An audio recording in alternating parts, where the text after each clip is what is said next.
Ini biar sama-sama membuktikan, biar gak cuma teori aja teman-teman. Kotorannya pasti ada di karpetnya, jadi gampang membersihkannya.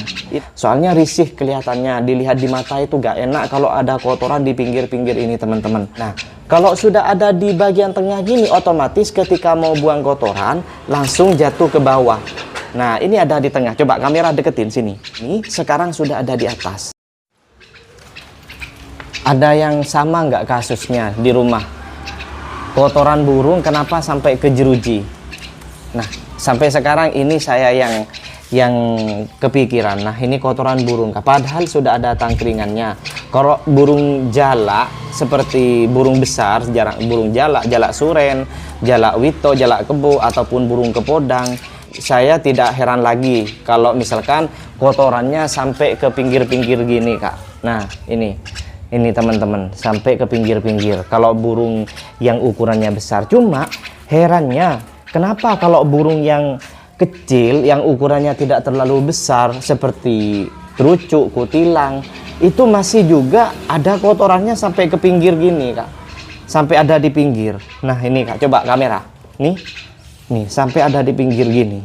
Nah, ini kalau misalkan Kakak juga kasusnya sama seperti saya di rumah, apa solusinya, jalan keluarnya gimana agar supaya tidak sampai ke pinggir gini, Kak? Sampai sekarang saya juga nyari solusinya. Bagaimana caranya burung terucuk ini tidak sampai kotorannya ada di sini. Nah, ini Kak. Padahal sudah disediakan tangkringannya. Tangkringannya sampai diubah-ubah sama saya.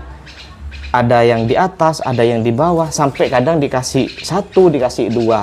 Agar supaya tidak sampai di pinggir gini. Saya mencari solusinya, gimana caranya kok tidak lagi ada kotoran di pinggir ini, teman-teman, tapi tidak berakibat sama gacornya burung, sama gesitnya burung, girasnya burung, sekiranya itu tidak berpengaruh. Kalau misalkan ini dibersihkan secara langsung, burungnya tidak diambil, malah giras, gelabakan. Kalau misalkan langsung dibersihkan ke sangkarnya. Kalau tidak dibersihkan, nggak enak dilihat. Kayaknya risih gitu dilihat, teman-teman. Nah, video ini bukan menggurui, tapi ini malah bertanya. Saya minta solusi ke teman-teman yang lebih profesional, yang sudah lebih lama di bidang burung, untuk mengatasin di pinggir-pinggirnya ini agar supaya tidak ada kotoran. Soalnya risih kelihatannya, dilihat di mata itu gak enak kalau ada kotoran di pinggir-pinggir ini, teman-teman. Kalau burung jalak seperti ini, burung kepodang mungkin sudah wajar. Dari dulu saya pelihara burung jalak suren. Memang meskipun bukan jalak yang ini, teman-teman, dari dulu kepodang, jalak suren memang di pinggir nih banyak, teman-teman. Sampai ke atas gini. Mungkin menurut saya sampai berpikir, oh mungkin karakternya burung jalak seperti ini.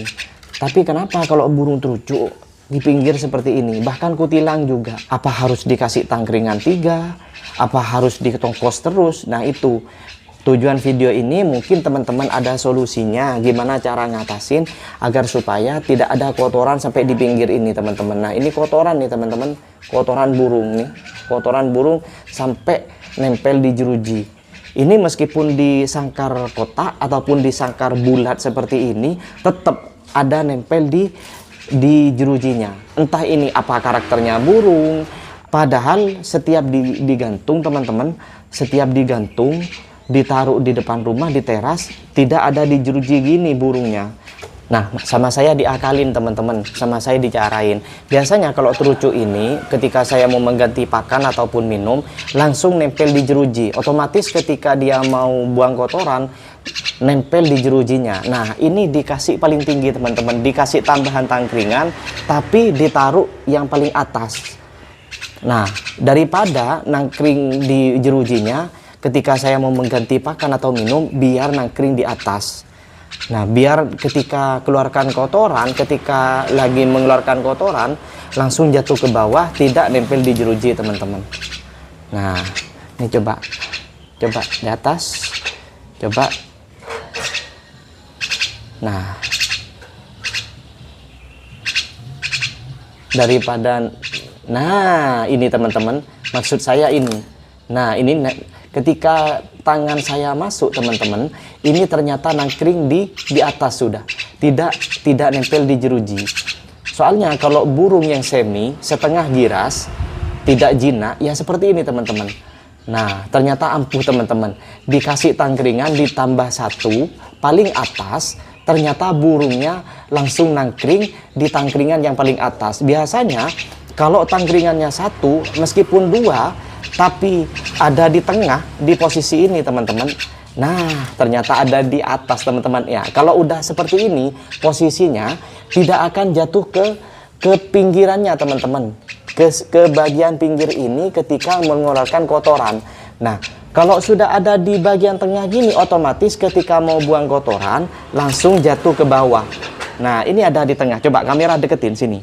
Dari atas. Nah, nih ada di atas, tangkringannya ditaruh di paling atas. Kalau ukuran sangkarnya teman-teman, tiga trap, 1, 2, 3. Nah, ini enak teman-teman.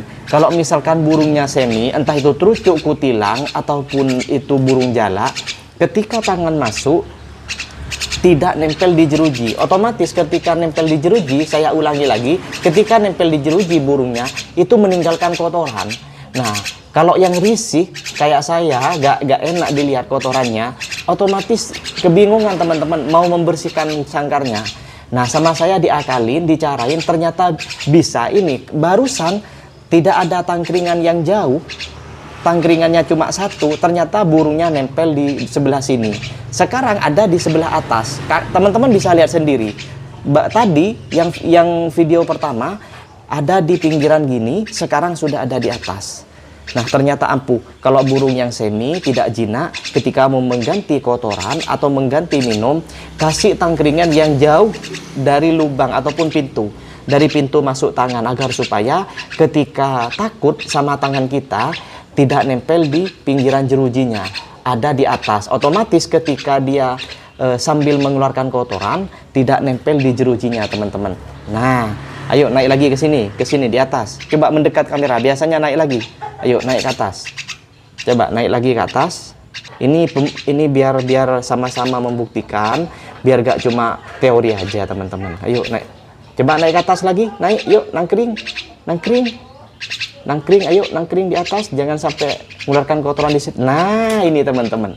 Otomatis ketika sudah ada di sini, ada di tangkringan paling atas, kotorannya pasti ada di karpetnya. Jadi gampang membersihkannya. Itu teman-teman. Nah, cukup sudah kameramen, nggak usah, udah cukup ini, cukup segitu. Nah, kalau ngatasin trucuk ataupun kutilang ataupun jalak yang kotorannya sampai menempel di jeruji, kalau versi saya seperti ini teman-teman. Kalau burung yang semi. Tapi disclaimer, postingan ini bukan menggurui, postingan ini bukan semata-mata akun ini yang paling benar, akun ini yang paling ampuh. Ini cuma tutorial, sharing-sharing pendapat. Kalau teman-teman itu mempunyai pendapat lain ataupun mempunyai ilmu lain dalam merawat burung ataupun ocehan, silahkan komen di bawah. Yang penting jangan saling menjatuhkan.